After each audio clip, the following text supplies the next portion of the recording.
Guys, welcome to your own channel daily stock. आज मैं आपको कॉल और पुट ऑप्शन का मतलब बताऊंगा और ये भी बताऊंगा कि इसकी मदद से आप कैसे भी किसी भी स्टॉक को अपने प्रेडिक्टेड प्राइस पे बेच सकते हो और खरीद सकते हो।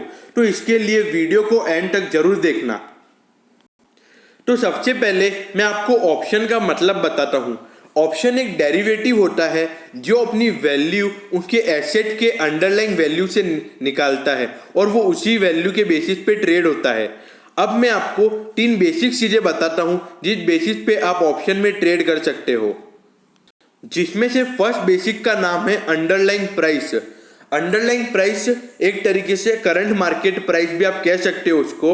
वो होती है एसेट की underlying price. Current market price is the underlying price of the asset.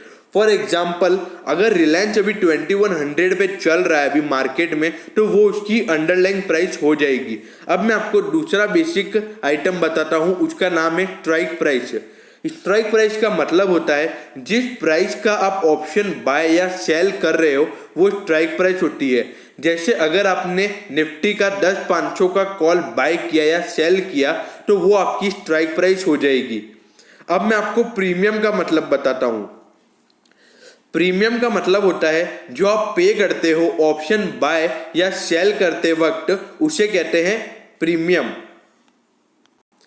अब इसके बाद मैं आपको दो तरह के ऑप्शन बताता हूं, जिसमें सबसे पहला ऑप्शन है कॉल ऑप्शन और दूसरा ऑप्शन है पुट ऑप्शन। कॉल ऑप्शन का मतलब ये होता है कि इसके अंदर जो कॉल बायर होता है उसके पास ये राइट होता है कि वो उसके प्री डिटरमाइंड प्राइस पे अपने शेयर्स को बाय कर सकता है पुट जो कॉल सेलर होता है उससे, अगर जो सिचुएशन होती है वो उसके अंडर में रहती है तो। और जो पुट ऑप्शन होता है उसके अंदर ये होता है कि जो पुट बायर होता है उसके पास ये राइट होता है कि वो अपने शेयर सेल कर सकता है पुट सेलर को, अगर सिचुएशन उसके अगेंस्ट नहीं होती है, अगर अंडर में होती है उसके प्री डिटरमाइंड प्राइस पे। फॉर एग्जाम्पल, अगर हम कॉल ऑप्शन का एग्जाम्पल देखें तो अगर हम 2100 का रिलायंस का कॉल लें और रिलायंस अगर 2150 पे चला जाता है तो वो 2100 पे उस प्राइस पे अपने शेयर बाय कर सकता है कॉल सेलर से। और पुट ऑप्शन के अंदर भी यही होता है। पुट ऑप्शन के अंदर वो सेल कर देता है। अगर सपोज उसने 2100 का पुट सेल कर रखा है और 2050 एक्सपायरी के दिन रिलायंस की प्राइस हो जाती है तो वो 2100 पे उसको शेयर सेल कर देता है। अब मैं आपको कॉल बायर और कॉल सेलर के पॉइंट ऑफ व्यू से बताता हूं। कॉल बायर और कॉल सेलर को मैं समझाने के लिए एक अच्छी स्टोरी बताता हूं जिससे आप इसको इजीली समझ जाएंगे। फॉर एग्जाम्पल, दो दोस्त होते हैं। दो दोस्त में से एक दोस्त ये बोलता है कि Nifty at the end of the month 11,000 से ऊपर रहेगा और एक दोस्त ये बोलता है कि निफ्टी 11,000 से नीचे रहेगा। तो दोनों ये सोचते हैं कि दोनों का पॉइंट ऑफ व्यू अलग अलग होता है। तो जो ये सोचता है कि 11,000 से निफ्टी नीचे रहेगा, वो ये बोलता है कि अगर निफ्टी 11,000 से नीचे रहता है तो तू मुझे क्या देगा। तो जो कॉल बायर होता है वो ये बोलता है कि मैं तो तुझे कुछ नहीं दूंगा। तो जो कॉल सेलर होता है वो ये बोलता है कि चल तू मुझे कुछ भी मत देना, लेकिन अगर निफ्टी 11,000 से जितना पॉइंट ऊपर जाएगा मैं तेरे को उतना पैसा दूंगा। ठीक है, तो कॉल बायर बोलता है चल ठीक है मेरे को चलेगा ऐसा। लेकिन जब कॉल सेलर ये बोलता है कि मुझे भी प्रीमियम चाहिए, मुफ्त में मैं तुझे कुछ भी नहीं दूंगा, अगर निफ्टी 11,000 से थोड़ा भी नीचे रहता है तो मेरे को उसके लिए थोड़ा प्रीमियम चाहिए। जैसा कि आप LIC वगैरह करवाते हो तो उसके अंदर जैसे आपको थोड़ा प्रीमियम पे करना पड़ता है, वैसे ही यहाँ पे आपको थोड़ा प्रीमियम पे करना पड़ता है। और उस दिन अगर निफ्टी 11,000 से ऊपर चला गया तो जो कॉल सेलर है जितना पॉइंट ऊपर जाएगा उतना प्रीमियम उसको कॉल बायर को पे करना पड़ेगा। अगर निफ्टी एक्सपायरी के दिन 11,000 से नीचे रहता है तो जो कॉल सेलर है उसको जितना प्रीमियम जो कॉल बायर ने दिया है वो उसका प्रॉफिट हो जाएगा। मतलब जो कॉल बायर होता है उसका जो प्रॉफिट होता है वो अनलिमिटेड, उसको सिर्फ लिमिटेड रिस्क रहता है, वो भी प्रीमियम के फॉर्म में। जबकि जो कॉल सेलर है उसका रिस्क अनलिमिटेड है। क्यों? क्योंकि 11,000 से निफ्टी अगर 1000 पॉइंट बढ़ गया तो उसका 1000 पॉइंट का लॉस है, और अगर 11,000 से नीचे रहा तो उसका प्रॉफिट बहुत कम रहेगा। तो कॉल सेलर का प्रॉफिट लिमिटेड रहता है, जबकि जो लॉस होता है, जबकि उसका रिस्क अनलिमिटेड रहता है। तो ये था कॉल बायर और कॉल सेलर का मतलब। अब मैं होप करता हूं कि आपको एग्जाम्पल से दोनों का मतलब समझ में आ गया होगा। अब मैं आपको पुट बायर और पुट सेलर को भी इसी एग्जाम्पल से समझाता हूं। एक दोस्त ये बोलता है कि निफ्टी 11,000 से नीचे रहेगा और एक दोस्त ये बोलता है कि निफ्टी 11,000 से ऊपर रहेगा। इस केस में दोनों केस अलग अलग है। जो पुट बायर है वो ये बोल रहा है कि निफ्टी 11,000 से नीचे रहेगा और जो पुट सेलर है वो ये बोल रहा है कि निफ्टी 11,000 से ऊपर रहेगा। क्योंकि जो पुट सेलर होता है वो बुलिश होता है और जो पुट बायर होता है वो बियरिश होता है। तो पुट बाय कर जो इसमें भी जो पुट सेलर होता है वो बोलता है कि मुझे थोड़ा प्रीमियम चाहिए और जो पुट बायर होता है वो ये कहता है कि चल ठीक है मैं तेरे को प्रीमियम दे देता हूं, लेकिन अगर निफ्टी 11,000 से नीचे जितना पॉइंट नीचे जाएगा उतना तू मेरे को प्रीमियम देगा एक्सपायरी के दिन। तो ये दोनों का एग्रीमेंट हो जाता है।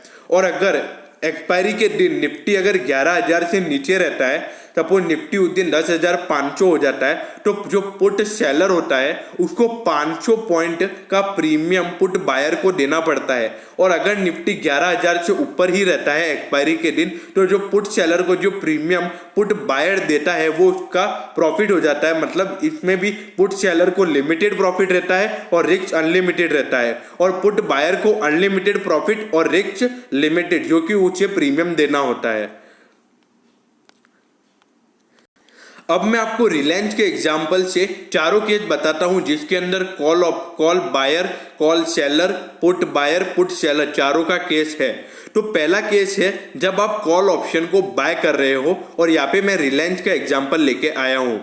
रिलायंस की अभी करंट मार्केट प्राइस चल रही है 2150 और उसी को हम अंडरलाइंग वैल्यू भी कहते हैं, यानी कि उसकी अंडरलाइंग वैल्यू है अभी 2150।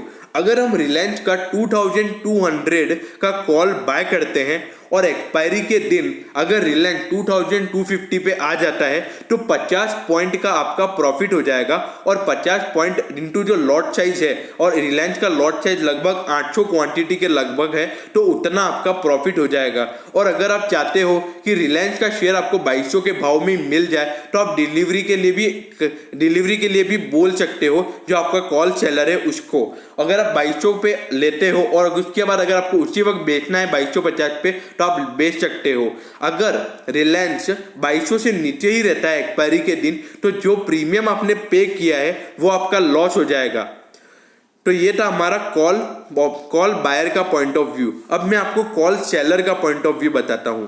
अभी इसके अंदर भी सेम केस है कि अंडरलाइंग वैल्यू 2150 है और रिलायंस का उन्होंने 2200 यानी कि 2200 का सीरीज सेल किया है। अगर एक्सपायरी के दिन अगर रिलायंस 2250 हो जाता है यानी कि उसकी जो स्ट्राइक प्राइस है उससे 50 पॉइंट बढ़ जाता है तो हमको 50 तो जो कॉल सेलर है उसको 50 पॉइंट का लॉस हो जाएगा और उससे वो 50 पॉइंट का लॉस कॉल बायर को देना होगा। और अगर जो ऑप्शन बायर यानी कि जो कॉल बायर है अगर वो ये चाहता है कि उसे 2200 की डिलीवरी मिले तो जो कॉल सेलर है उसे 2200 रुपये पे शेयर की डिलीवरी भी देनी पड़ सकती है।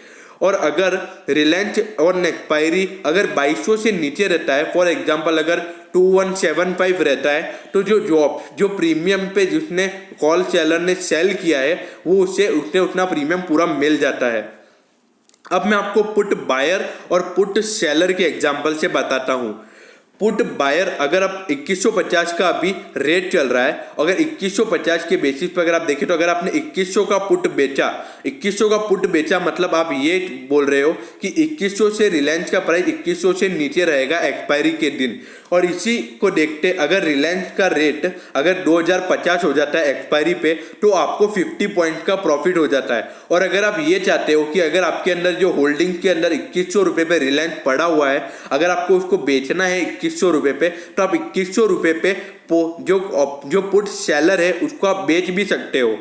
और इसी केस में अगर एक्सपायरी के दिन रिलायंस 2150 ही रहता है तो आपको उतने पॉइंट का प्रॉफिट उतने पॉइंट का लॉस नहीं, जो इस केस में आपने जितना प्रीमियम पे किया है आपको उतना ही लॉस होगा। जबकि जो ऑप्शन सेलर यानी कि जो पुट सेलर है वो अगर जो 2100 का पुट सेल करता है तो उससे 2150 अगर रहता है निफ्टी एक्सपायरी के दिन तो उसको जो इतना प्रीमियम पे उसने सेल किया है वो उसका प्रॉफिट हो जाएगा। लेकिन इन केस अगर निफ्टी उस दिन 2050 पे आ जाता है निफ्टी क्या सॉरी रिलायंस अगर उस दिन 2050 पे आ जाता है तो उस 50 पॉइंट का उसको लॉस हो जाएगा और उससे उस 50 पॉइंट का प्रीमियम ऑप्शन बायर को देना पड़ेगा, यानी कि जो पुट बायर है उसको उतना देना पड़ेगा।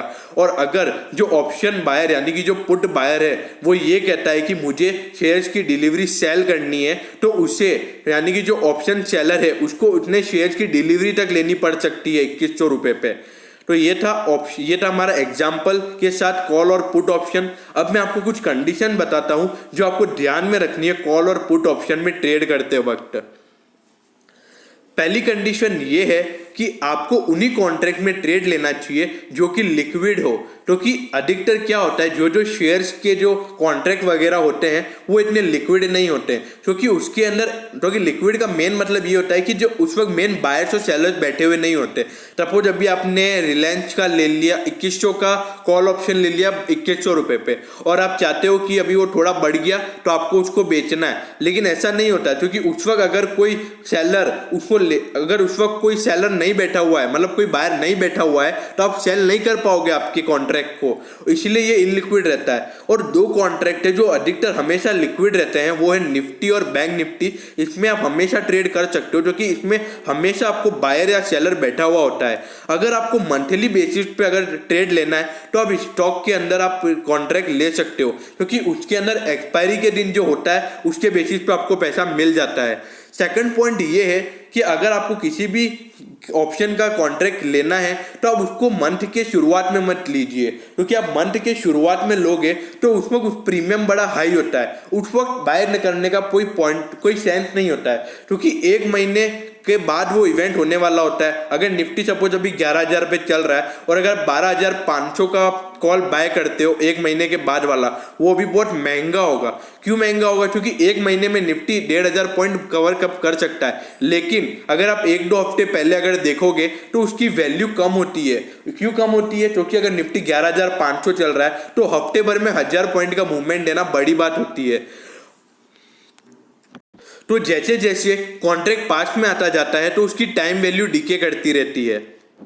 तो इस केस में मैं आपको रिकमेंड करूंगा कि जब प्रीमियम ज़्यादा हाई हो तो आप ऑप्शन सेल कर सकते हो, तो आपको क्या अच्छा खासा प्रीमियम आपके पास आ जाएगा और आप वो वाला ऑप्शन सेलेक्ट करें जो कि नामुमकिन हो, जिसका चांस 99% हो। जैसे कि निफ्टी अभी 11,000 चल रहा है तो आप 12,500 तक का अगर आप ऑप्शन सेल करते हो तो आपको अच्छा खासा प्रीमियम मिल जाएगा, क्योंकि एक महीने के बाद उसकी एक्सपायरी है। और जो थर्ड है, जो मेन बेसिक पॉइंट है, वो ये है कि आपको जब भी ट्रेड लेना चाहिए जब मार्केट वॉलेटाइल हो। अगर मार्केट वॉलेटाइल होगा तो प्रीमियम भी अच्छा खासा ऊपर बढ़ेगा और नीचे जाएगा, तो अगर आपको ऑप्शन बाइंग और सेलिंग दोनों में अच्छा खासा प्रॉफिट हो जाएगा। तो दोस्तों, मैं होप करता हूं कि आपको कॉल और पुट ऑप्शन अच्छे से समझ में आया होगा। अगर आपको अच्छे से समझ में आया हो और अगर आप और भी दोस्तों को बताना चाहते हो तो हमारी वीडियो को लाइक, शेयर एंड सब्सक्राइब जरूर करना।